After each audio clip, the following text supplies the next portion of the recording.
Alors ici on suit Iwashita. Bonjour d'abord. Qui trace quand même vachement fort, mais Trace quand même vachement fort. mais au volant d'un mini truck, hein, donc c'est quand même pas évident pour nous de le suivre. Très danger. De trait. Sécurité. Voilà, donc il faut rester bien à distance, qu'on ne sait jamais. Vous voyez, dans le petit village de Mushigame. T'as vu ce qu'il a mis dans son sabelle? Il a mis un fil. Ah, il veut qu'on fasse une boue. Voilà, ça va, il a réduit sa vitesse, on arrive à la faire. Hop. Voici le petit village de Mushigame. Avec ses beaux petits potagers. Bien rangés. Évidemment des petites serres. Et ici vous pouvez voir la serre de Marushin. Et sa toute nouvelle serre qui vient de faire là-bas.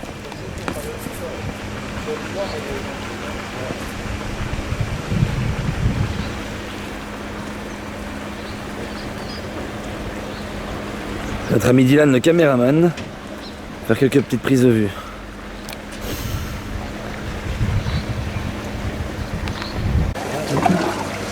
Bonjour à tous, alors on est ici chez Iwashita, dans une serre, une autre serre que la serre principale que vous voyez d'habitude. Et on a ici pêché des kohaku. Donc je vais vous montrer un bowl en exemple, vous voyez.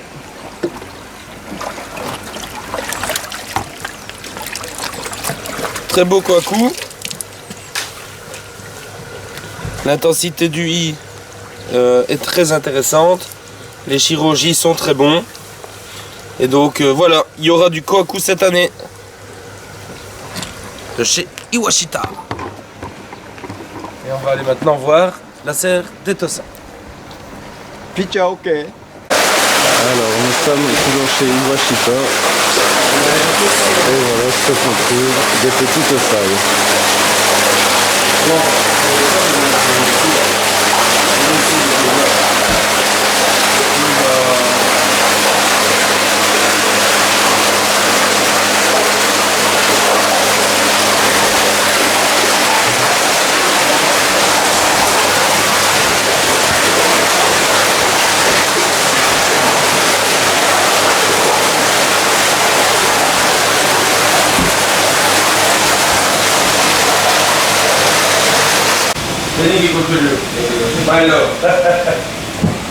Alors nous sommes chez Iwashita pour trouver un poisson pour Mr. Fafa. Fafa, as-tu déjà vu un petit coup de cœur? Très bien avant. Il va même pas me répondre. C'est pas gentil. Il te demande si tu as déjà vu quelque chose qui t'intéresse. Oui, mais ce serait difficile de voir quelque chose qui ne s'intéresse pas dans un bac pareil. Pour regarder ton poisson, tu ne dois pas décider sans faut réfléchir. Tu dois bien voir ici dans le bowl.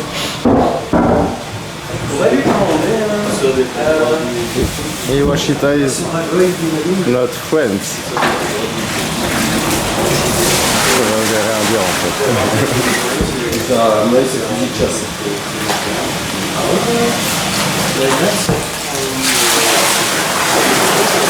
Alors si vous vous demandez où est notre agent actif, je pense qu'il est occupé de casser la faïence de Iwashita.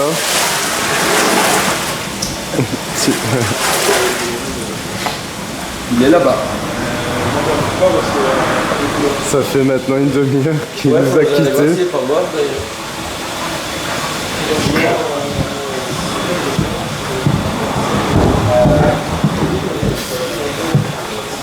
Il est peut-être plus actif dans les toilettes.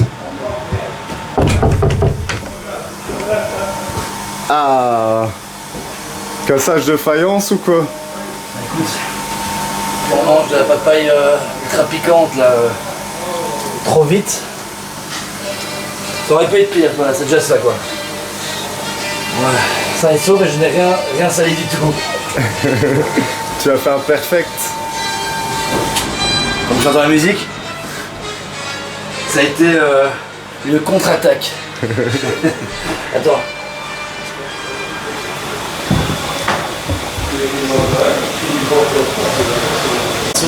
Voilà les amis, on est encore ici chez Iwashita Koi Farm et notre ami Fabrice. Alors, petit craquage? Petit craquage obligé, hein. Petit souvenir, comme on dit. Ou un petit souvenir? Moi j'irais plutôt grand souvenir. Grand souvenir. Gros souvenir. Gros souvenir. Gros souvenir. Ah oui, Allez Julien, explique-nous un peu ce poisson. Ah bah on est sur un Platinum Ogon d'une belle taille hein, et très pure. Hein. Vraiment la qualité elle est exceptionnelle hein, ici. On en a sorti 3, ils étaient plus beaux les uns que les autres. Hein. C'était difficile de choisir. Alors ce qu'il faut bien prêter attention c'est le Ginrin sur le maillage du dos.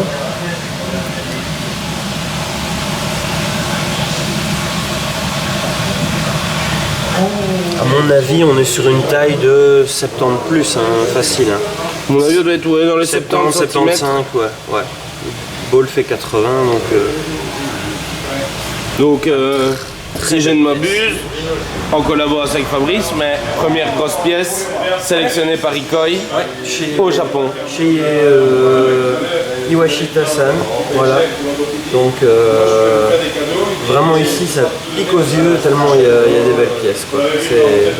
C'est exceptionnel. Allez, on va faire un dernier petit plan.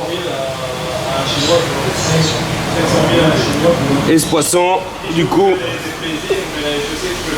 je suppose va faire son hivernage chez Ikoi et puis il va rejoindre le bassin de notre ami Fabrice-san, Fafa-san comme on l'appelle ici. Il va éclairer ton bassin, celui-là.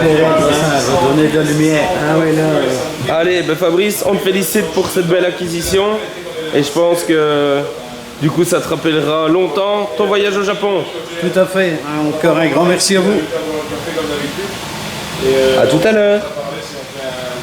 Donc voilà. Voilà, chez Iwashita. Ouais, c'est très sympa. Nous sommes conviés à boire un petit café. Cette magnifique table, tu peux la filmer, ça c'est fantastique. Ouais, ça c'est... Julien, t'es menuisier, tu veux nous expliquer Enfin vrai, voilà. Ah ouais, bah le travail que ça représente. En fait, les Japonais sont connus mondialement pour avoir des outils de coupe pour la menuiserie, mais exceptionnels, qualité exceptionnelle. Donc il y a d'ailleurs un certain type de scie qui s'appelle une scie japonaise. Voilà. Pour faire des coupes très fines, etc. Et ici, on voit le travail qui a été effectué sur la table. C'est vraiment une précision remarquable. C'est quelque chose qu'on voit même pas chez nous. Tant il faut un niveau de technique exceptionnel pour faire ça. Quoi. Voilà. C'est ce qui est fascinant, je trouve, au Japon. Quand ils font quelque chose, ils le font à la perfection. C'est vraiment beau travail. Précis, Voilà. la précision. La précision, ouais.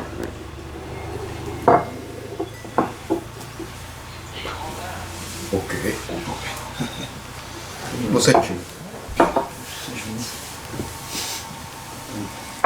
Julie.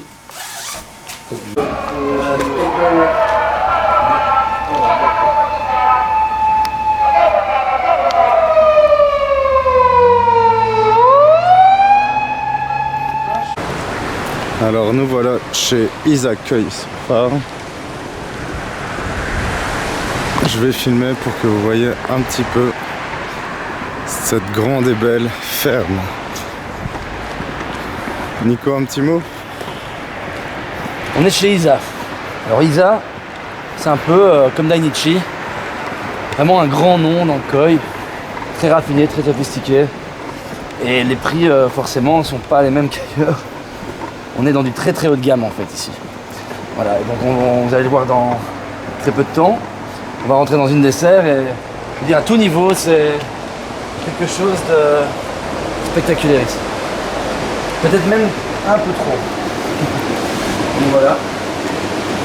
Vous désinfectez les pieds. Toujours le bac pour se désinfecter les pieds.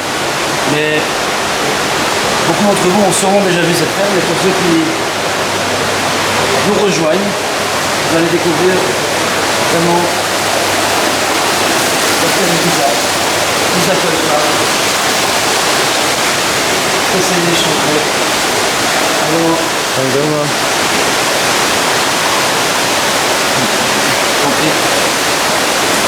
Je vois ce que c'est déjà dedans.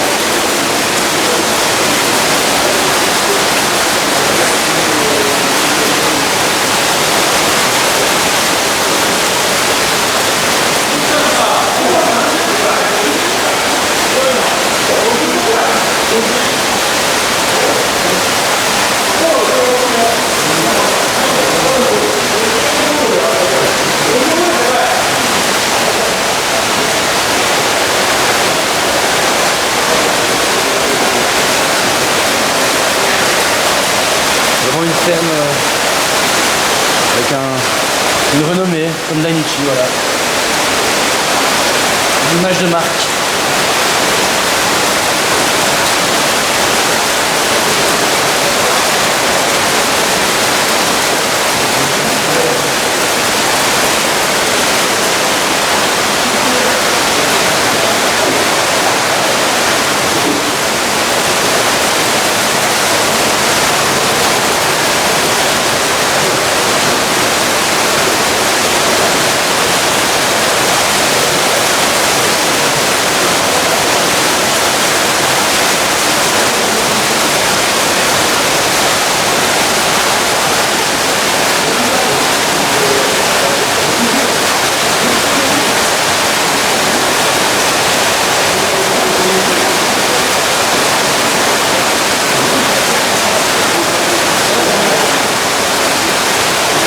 C'est deux beaux gosses.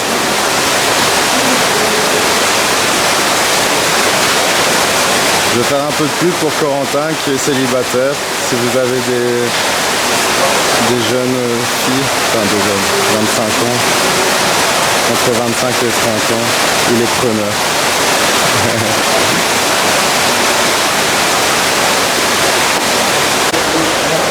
Voilà, nous sommes ici chez Isa Koi Farm, donc éleveur bien connu pour ses Showa. Vous pouvez venir avec moi. Dylan, je vais te laisser passer. Tu peux filmer ce poisson, c'est un Kindai Showa Nisai. Regardez la taille, le body et la qualité, je pense que ça va parler tout seul.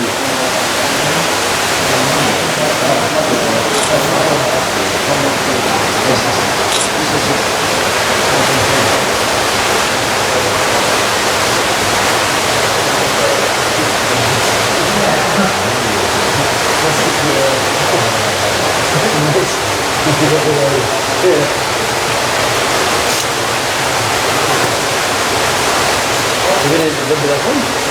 Non. On les a aussi, mais en Nous allons voir les Sensai de chez Isa Koi Farm.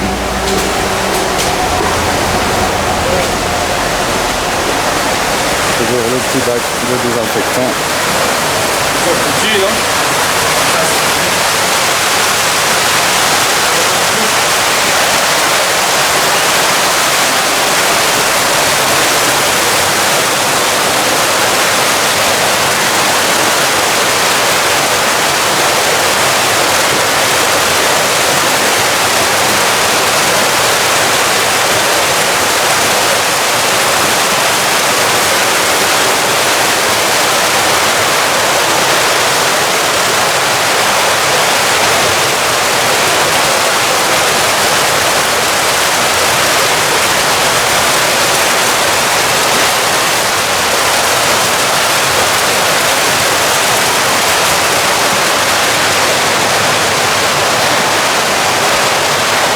Ça, c'est pas du Sansai. Hein.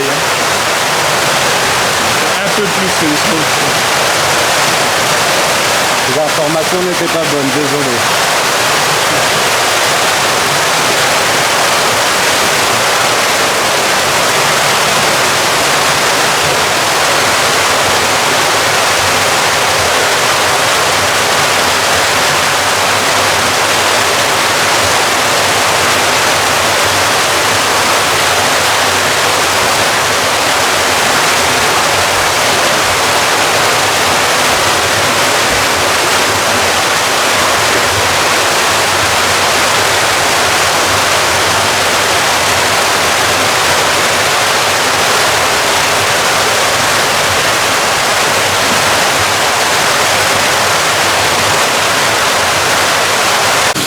Nous nous trouvons actuellement chez Suda. Ouais, nous sommes ici Suda Koi Farm et on regarde un petit peu bien ce qui reste en Isai. Donc on va voir un petit peu ce qu'on fait.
Je vous montre un peu les extérieurs de chez Suda. Donc en fait ils ont leur mue de pondre juste à côté de leur serre, ce qui est un avantage quand même considérable lorsqu'ils vont récolter.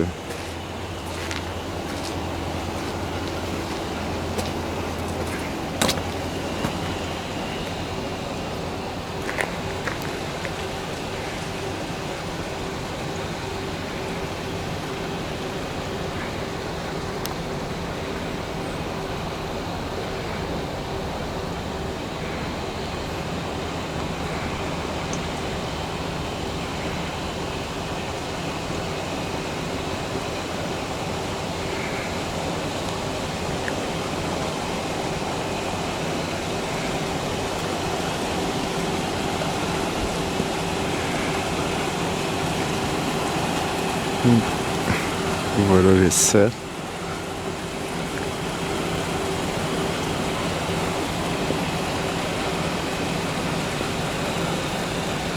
Et il y en a encore une là-bas.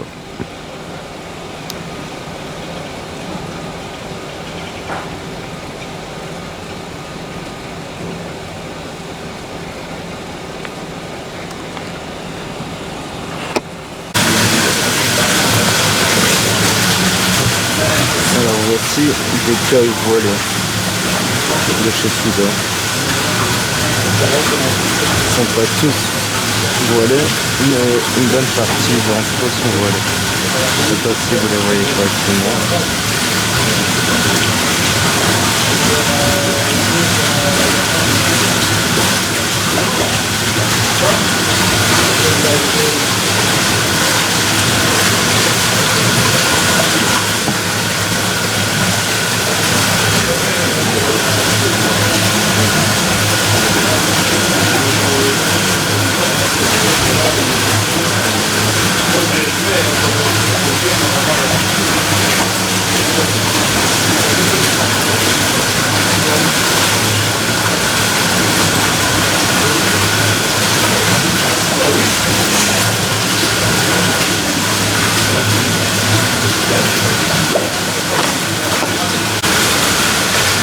Voilà, on va vous montrer qu'ici aussi, eh bien, les éleveurs utilisent du tuyau japonais. Vous voyez comment on fait au magasin. Un gros tuyau qui part de l'arrivée d'air, qui va dans le tuyau japonais. Et on va l'allumer, vous allez voir tout de suite la bonne oxygénation que ça crée.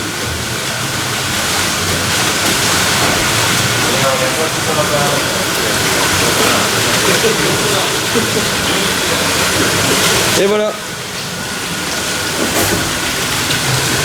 Et là, c'est le filtre. Tu viens avec moi? Hop, là, on va essayer de pas tomber.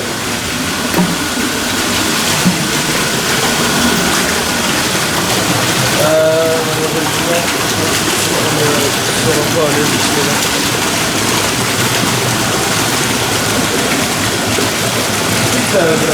Japanese mat.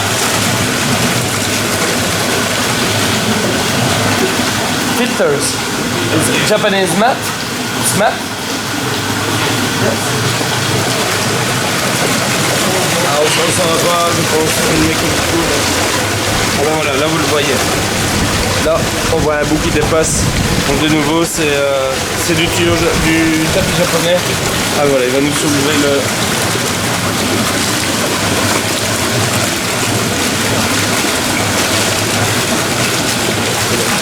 Il va le soulever lui-même.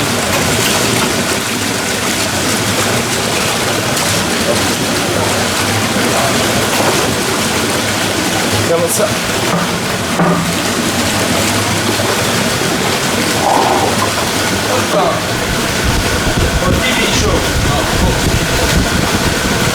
Voilà, là vous voyez bien, une espèce de tapis japonais un peu plus dense, un peu plus rigide, mais toujours le même principe. Donc ces matelas proposent voilà, des fils où les bactéries peuvent s'accrocher, et alors on a un système d'airflow dans le système. Voilà. Hop.